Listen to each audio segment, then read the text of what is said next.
Hello. Hi. My name is Megan. Hopefully you can hear me okay. Um, I'm talking into, let's see, can you hear me?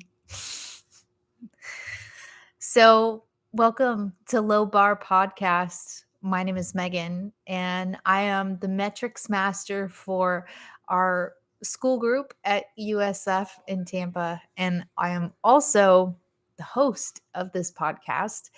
So we have an episode coming to you at the end of April that we're very excited about, and I hope you will tune in. But first, I just wanted to talk to you a little bit about dance. So here we are, and we are live streaming about dance right now. Um, Nobody's on, but you know what? We're just starting out. So maybe somebody will tune in soon. But we're here to talk about the podcast and about dance. So, um, hi, like I said, my name is Megan. And you know what? I have a question for you. When you think about dance, what do you see? Maybe a tall ballerina in point shoes with a tutu that sticks out, perpendicular to a small, slender frame, maybe a group of matching dancers with quick, intricate moves that seem to bend space and time completely. Maybe you think of that hit TV show, So You Think You Can Dance, or Dance Moms. You might even have one dancer who is your favorite. Whether you realize it or not, dance is everywhere. It's art, it's beauty, and one of the oldest forms of storytelling in human history. Study after study has been done on the positive benefits of dance, and it's been proven to boost cognitive function and gross motor skills, among other things. So, naturally, lots of little ones dance, lots of little kids. And not only that, parents need outlets for their kids. Some kids do sports, other kids dance. I was 2 when I had my first dance class. I could barely walk, wasn't even out of diapers when I had my first pair of tap shoes. And the same can be said for a lot of other people. So, if you were to go onto Google, you might search dance instructors near me, and you'll get a full list of available dance studios and teachers. Some that are close to where you live, others not so much. You'll get reviews, all kinds of stuff. And some dance, studios will either offer group classes or private lessons. Some places are geared more towards adults, but some do work with kids, right? Some dance studios really offer more serious training and have competition teams. Others are more recreational. Now, same Google, just open a new tab, right? Or Bing, whatever. No judgment. You can search wherever you want. Now, Google dance instructor accused, or don't. You might you might not want to. The sobering search brought back 2 million results, more than 2 million results. The first page offering just 10 to 20 news articles from just the past few months, each a different instance of dance teachers from across the US accused of sexual assault on a minor. And it's a serious problem, period. That's a problem.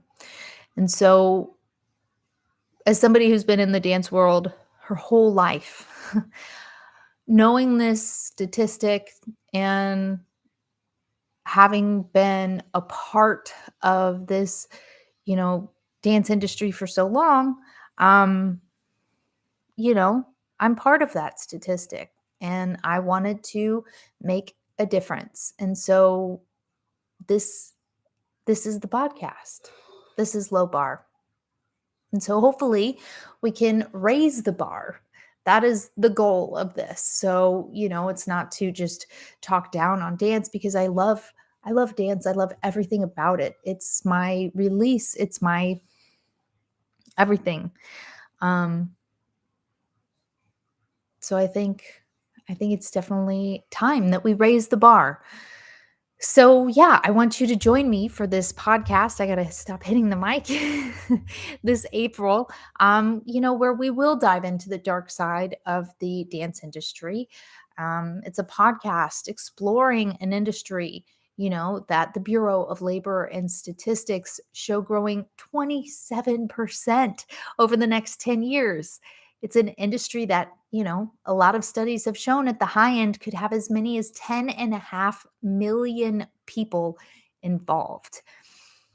And it's also an industry where there's a growing number of adolescents exposed to eating disorders, mature content, and, it really is quite an innocuous industry on the surface that underneath houses just layers and layers and layers of bad behavior. And yeah, we're going to look into that each week. You're going to be able to have a chance to hear from our creative team. So there's a couple more of us, and so you'll be able to meet them on a live stream shortly as well.